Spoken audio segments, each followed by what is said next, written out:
ವಿಜಯನಗರ ಸಾಮ್ರಾಜ್ಯ 13-14ನೇ ಶತಮಾನದಲ್ಲಿ ಬಂಗಾರ ವಜ್ರ ವೈಡೂರ್ಯಗಳನ್ನು ಬೀದಿಯಲ್ಲಿ ಅಳೆದು ತೂಗಿ ಮಾರಿದ, ತನ್ನ ಶ್ರೀಮಂತಿಕೆಯಿಂದ ಎಲ್ಲರ ಕಣ್ಣು ಕುಕ್ಕಿದ, ಇಡೀ ಪ್ರಪಂಚದಲ್ಲಿಯೇ 2ನೇ ಅತಿ ದೊಡ್ಡ ಶ್ರೀಮಂತ ಸಾಮ್ರಾಜ್ಯ ವಿಜಯನಗರ ಸಾಮ್ರಾಜ್ಯ. ಹಿಂದೂ ಧರ್ಮದ ಉಳಿವಿಗಾಗಿ 2 ಶತಮಾನಗಳ ಕಾಲ ವೈಭವದಿಂದ ಆಳಿದಂತಹ ಚಿರಸ್ಮರಣೀಯ ಸಾಮ್ರಾಜ್ಯವು ಗಂಡುಗಲಿ ಕುಮಾರರಾಮನ ಕನಸಿನಂತೆ, ವಿದ್ಯಾರಣ್ಯ ಗುರುಗಳ ಅಣತಿಯಂತೆ ಹಕ್ಕಬುಕ್ಕ ಎಂಬ ಸಹೋದರರು 18 ಏಪ್ರಿಲ್ 1336ರಲ್ಲಿ ಸ್ಥಾಪಿಸಿದರು. ವಿಜಯನಗರ ಎಂದಾಕ್ಷಣ ಅದು ಕೇವಲ ಒಂದು ಅರಸರ ಮನೆತನ ಮಾತ್ರವಲ್ಲ, ಅದೊಂದು ವೀರ ಪರಂಪರೆ. ಈ ಸಾಮ್ರಾಜ್ಯದ ಶ್ರೇಷ್ಠ ದೊರೆ ಶ್ರೀಕೃಷ್ಣದೇವರಾಯ. ಇವನು ತನ್ನ ಆಡಳಿತದ ಮೂಲಕ ಜಗತ್ತಿನ ಉದ್ದಗಲಕ್ಕೂ ಕೀರ್ತಿಯನ್ನು ಹರಡಿದ ಚಕ್ರವರ್ತಿ. ಈ ಸಾಮ್ರಾಜ್ಯವು ತನ್ನ ಧರ್ಮ ಸಹಿಷ್ಣುತೆಯಿಂದ, ಕಲೆ ಸಾಹಿತ್ಯದಿಂದ, ಅಷ್ಟದಿಗ್ಗಜರಿಂದ ಪ್ರಖ್ಯಾತಿ ಪಡೆಯಿತು. ಶಿಲ್ಪಕಂಬಗಳಲ್ಲಿ ಸಪ್ತಸ್ವರ ಸಂಗೀತ ಹೊರಹೊಮ್ಮುವ ವಿಜಯ ವಿಠಲ ದೇವಾಲಯ, ಕಮಲಮಹಲ್, ಉಗ್ರ ನರಸಿಂಹ, ಏಕಶಿಲಾ ಕಲ್ಲಿನ ರಥಗಳು ತಮ್ಮ ವಾಸ್ತುಶಿಲ್ಪದ ಕಲ್ಪನೆಯನ್ನು ಶ್ರೀಮಂತಗೊಳಿಸಿಕೊಂಡು ಜಗತ್ಪ್ರಸಿದ್ಧವಾಗಿವೆ. ಇಂತಹ ಸಮೃದ್ಧ ಶ್ರೀಮಂತ ಸಾಮ್ರಾಜ್ಯ ರಕ್ಕಸತಂಗಡಿ ಕದನದಿಂದ ವಿನಾಶವಾಯಿತು. ಒಟ್ಟಾರೆ ಹಂಪಿ ವಿಜಯನಗರ ಸಾಮ್ರಾಜ್ಯದ ಗತವೈಭವದ ನೆನಪುಗಳನ್ನು ಸಾಕ್ಷೀಕರಿಸುತ್ತದೆ.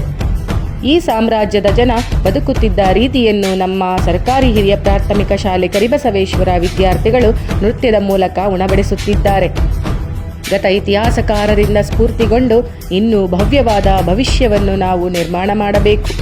ಇಂದಿನ ನಮ್ಮ ನೃತ್ಯ ನವಭಾರತದ ಹೊಸ ನೋಟವನ್ನು ತೆರೆಯುವುದೆಂಬುದು ನಮ್ಮ ಆಶಯ.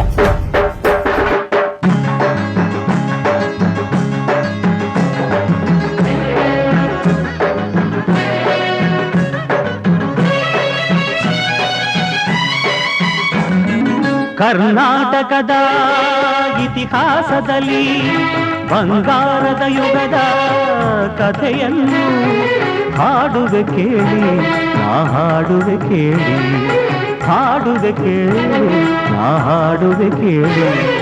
ಕರ್ನಾಟಕದ ಇತಿಹಾಸದಲ್ಲಿ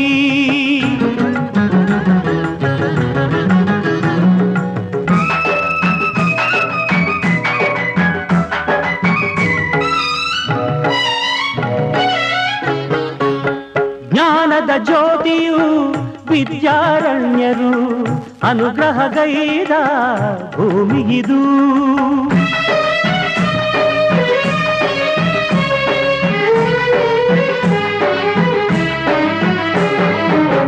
ಜ್ಞಾನದ ಜ್ಯೋತಿಯು ವಿದ್ಯಾರಣ್ಯರು ಅನುಗ್ರಹಗೈದ ಭೂಮಿಗಿದು.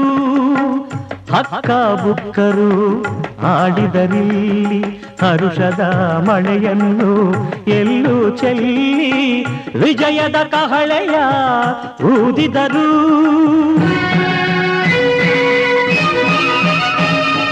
ವಿಜಯನಗರ ಸ್ಥಾಪನೆ ಮಾಡಿದರು.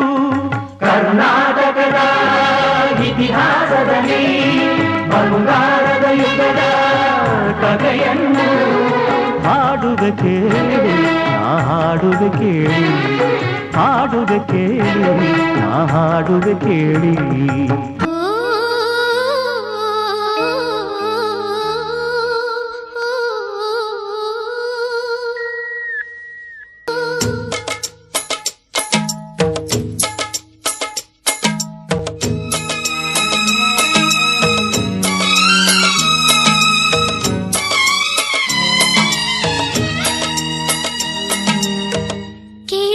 ಕಲ್ಲು ಕಲ್ಲಿನಲಿ ಕನ್ನಡ ನುಡಿ, ಕನ್ನಡ ನುಡಿ ಕಾಣಿಸದೆ ಹೊನ್ನ ಚರಿತೆಯಲಿ ಹಂಪೆಯ ಗುಡಿ, ಹಂಪೆಯ ಗುಡಿ. ವೈಭವದ ತವರು ಕೂಗಿದೆ, ಪ್ರೀತಿಸುವ ಹೃದಯ ಬೇಡಿದೆ, ಕೇಳು ನೀರು.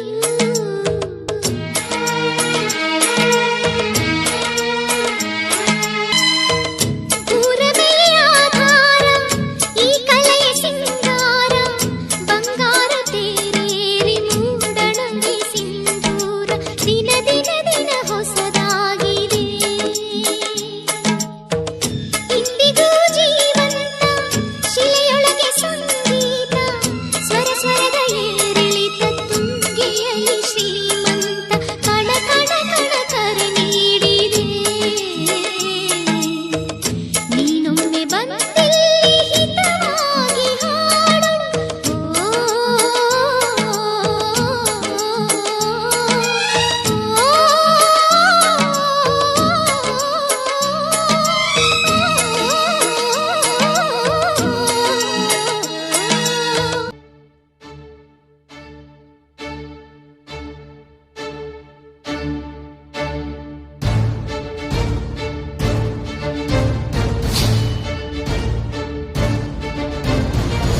ಬಾಳ ಚರಿತೆಯ ಇತಿಹಾಸ ಪುಟಗಳ ಅವಲೋಕನದ ಹೆಮ್ಮೆಯ ಸೌರಭದ ಜೀವನೋತ್ಸಾಹದ ಸೆದೆ ಉಕ್ಕಿ ಹರಿಯುವುದು ಹಂಪೆಯ ನಾಡಿನಲ್ಲಿ, ಹಂಪೆಯ ನಾಡಿನಲ್ಲಿ, ಹಂಪೆಯ ನಾಡಿನಲ್ಲಿ. ವಿಜಯನಗರದ ರಸರ ಬೀಡಿನಲ್ಲಿ, ಕಲಾವಂತಿಕೆಯ ಮೂರ್ಖತೆಯಲ್ಲಿ.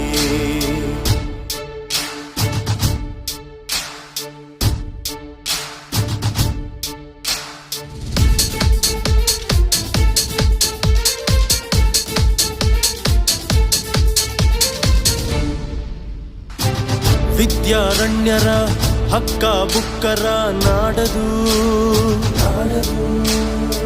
ಶೌರ್ಯೋತ್ಸಾಹಗಳ ಶ್ರೀಮಂತಿಕೆಯ ನಾಡದು,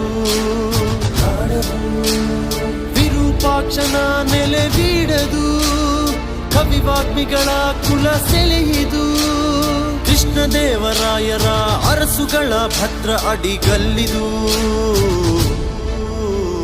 ಬದುಕ ಬಾಳ ಚರಿತೆಯ ಇತಿಹಾಸ ಪುಟಗಳ ಅವಲೋಕನದ ಹೆಮ್ಮೆಯ ಸೌರಭದ ಜೀವನೋತ್ಸಾಹದ ಸೆದೆ ಉಕ್ಕಿ ಹರಿಯುವುದು ಹಂಪೆಯ ನಾಡಿನಲ್ಲಿ, ಹಂಪೆಯ ನಾಡಿನಲ್ಲಿ, ಹಂಪೆಯ ನಾಡಿನಲ್ಲಿ.